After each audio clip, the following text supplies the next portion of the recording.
Hello दोस्तों, आज हम आप सबको बताने जा रहे हैं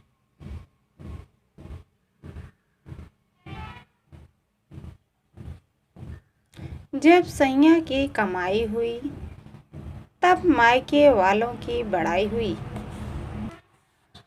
अरे वाह भाभी, तुम्हारी साड़ी तो बहुत सुंदर लग रही है, कहाँ से ली? कविता ने अपनी बड़ी भाभी को तारीफ करते हुए पूछा।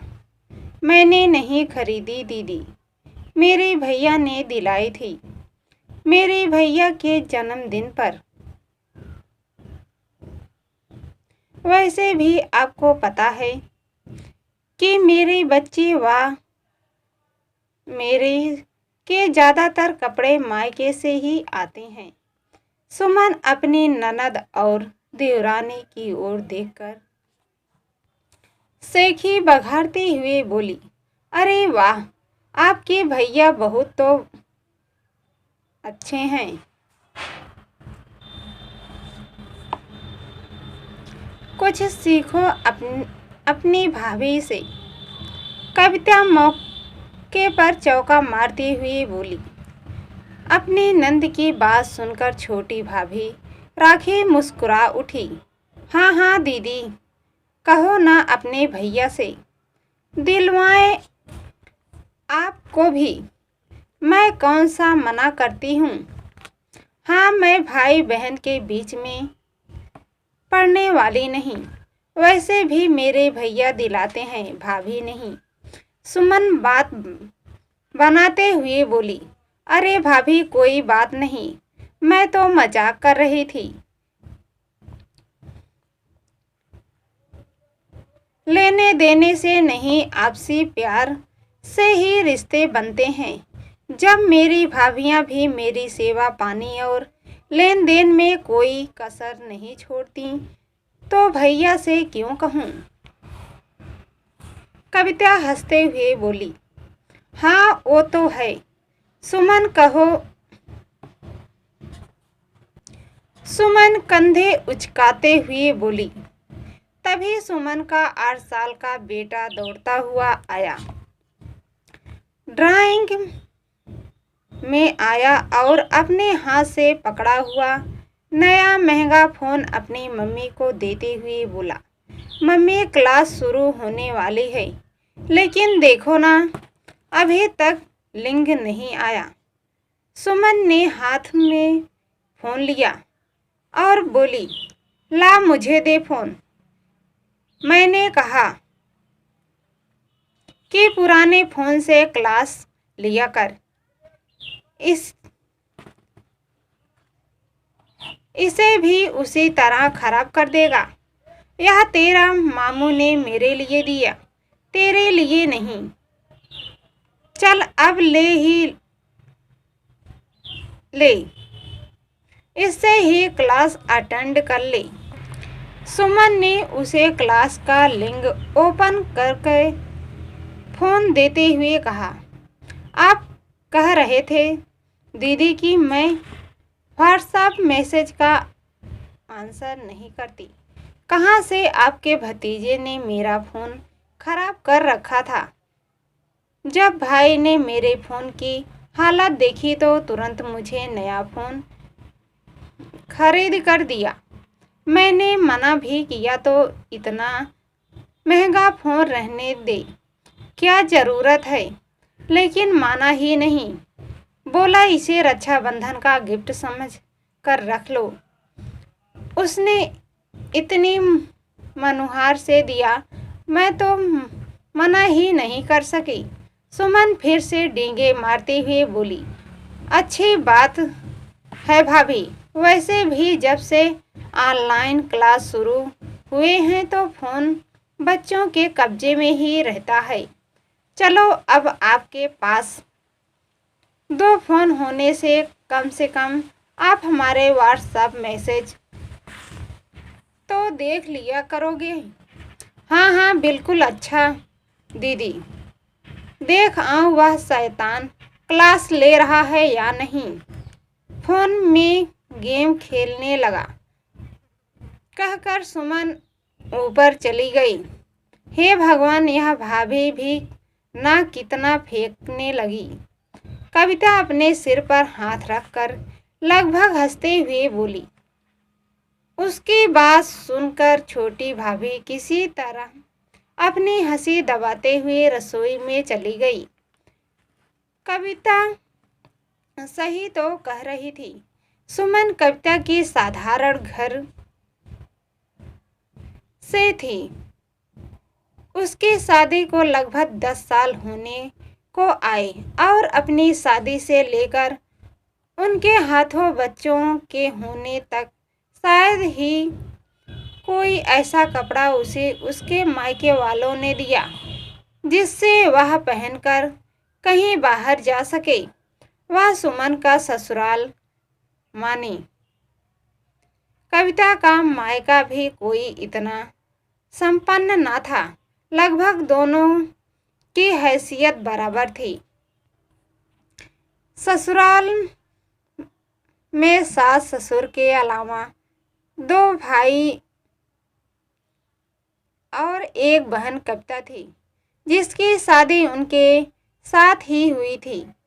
वैसे सुमन शुरू में ही ऐसी ना थी।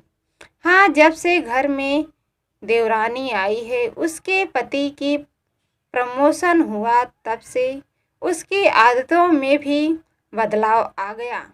क्योंकि पति की तनख्वाह काफ़ी बढ़ गई थी, तो वह अब दिल खोलकर खर्च करती थी।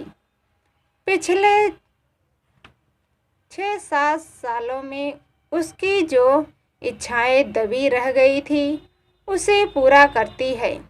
हाँ, उसका श्रेय पति को न देकर अपने मायके वालों को देती है, और वह भी जब तक घर में कोई रिश्तेदार या पड़ोसी आया हो, तब तो वह बात बात में अपने मायके वालों की तारीफों के पुल बांध देती और अपनी देवरानी को नीचा दिखाने से ना चूकती।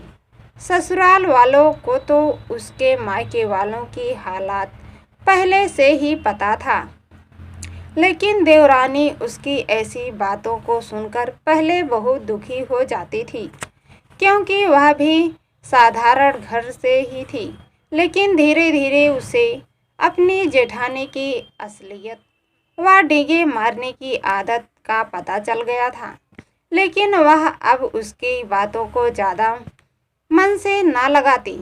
उसी दौरान कोरोना महामारी ने अपने पैर पसार दिए। छोटी मोटी प्राइवेट कंपनियां या तो बंद होने लगी, या उन्होंने अपने वर्कर की छटनी शुरू कर दी। और उसी की चपेट में सुमन का पति भी आ गया, क्योंकि वह कंपनी में बहुत सालों से नौकरी कर रहा था। इसलिए उसे निकाला तो नहीं गया, लेकिन सैलरी आधी कर दी गई। सैलरी आधी, लेकिन घर खर्च तो उतना ही था। पति की प्रमोशन के बाद सुमन ने अपनी रसोई अलग कर ली थी, और खर्च तो वह खुले हाथ से कर रही थी। उसके बावजूद कि खर्च और दिखावे की आदतों के कारण 2 साल के कोई बचत ना हो रही थी। खुले हाथ से खर्च करने वाली अपनी नई आदतों की वजह से अब उसे आधी सैलरी में घर चलाना बहुत मुश्किल हो रहा था। वहीं सुमन की देवरानी राखी शुरू से ही कमाई में हिसाब से गृहस्थी चलाने के साथ साथ उसे बचत भी कर रही थी। इसलिए कोरोना के समय तंगी तो उसे भी हुई, लेकिन मुश्किल नहीं, क्योंकि शुरू से ही उसने अपने पति को कम तनख्वाह देख उसी के हिसाब से घर चलाने व उसमें से थोड़ा बचाने की आदत बना ली थी। अपने जेठानी की उकसावे व तानों के बावजूद भी वह कभी बेफिजूल खर्च ना करती और मायके से भी जो थोड़ा बहुत मिलता उसे संभाल कर रखती। कोरोना की पहली लहर जब थोड़ी कम हुई तो कविता अपने मायके मिलने आई। बातों बातों में सुमन ने अपने तंग हालात के बारे में जिक्र किया और बताया कि कितना मुश्किल हो रहा है आधी तनख्वाह से घर चलाना। उसकी बात करने के तरीके से कविता समझ गई वह उससे मदद चाहती थी, लेकिन साफ साफ कह नहीं रही और समय होता तो वह मदद भी कर देती। लेकिन वह महामारी की